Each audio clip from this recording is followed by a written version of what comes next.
అంటే చాలా తక్కువ మందికి నామినేటెడ్ పదవులు వచ్చాయనే అసంతృప్తి ఒక మహిళా నాయకురాలుగా నాకుంది.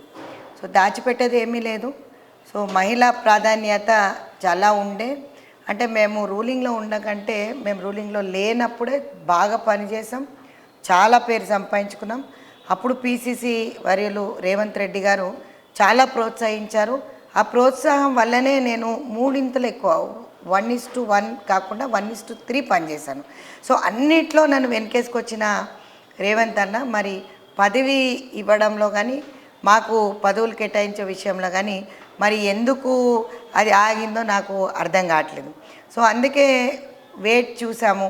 సరే నేనంటే ఒక కంటెస్ట్ చేస్తాను, ఓకే 1 ఇయర్ పదవులు ఇయ్యనన్నారు. డిసెంబర్ టు డిసెంబర్ అయిపోయింది. కల్వ సుజాత గారు కూడా నాకు జూనియరే. ఇప్పుడు ఉన్న వాళ్ళల్లో అలక్య గారు అయితే చాలా కొత్త. సో అట్లా వేరియస్ ఇష్యూస్లో కూడా నేను అడగడం జరిగింది.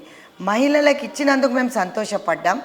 కాకపోతే శోభక్కకు కానీ లేకపోతే ఇతర సభ్యులకి ఎవరికైతే చెల్లెళ్ళకి ఇచ్చినారో అక్కడ రేషియో చూసినట్టయితే నా దగ్గర పనిచేసిన వాళ్ళు ఇంకా సీనియర్లు కూడా ఉన్నారు. సరే ముఖ్యమంత్రి గారు ఏ డిసిషన్ తీసుకున్నా మాకు సంతోషమే. రేవంత్ అన్న డిసిషన్ తీసుకున్నాడు, సంతోషపడ్డాం.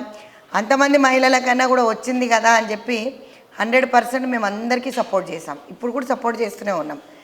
మహిళా కాంగ్రెస్ విషయంకి వచ్చేసరికి మహిళా కాంగ్రెస్లో ఏ ఒక్క నాయకురాలకి కూడా ఒక్కరంటే ఒకరు నేను కంటెస్ట్ చేస్తాను 1 ఇయర్ ఉండే బారు సరే. మా ఏఐసిసి ఇన్ఛార్జ్ దీపాదాస్ మున్షి గారు కూడా నేను చెప్పడం జరిగింది చాలాసార్లు.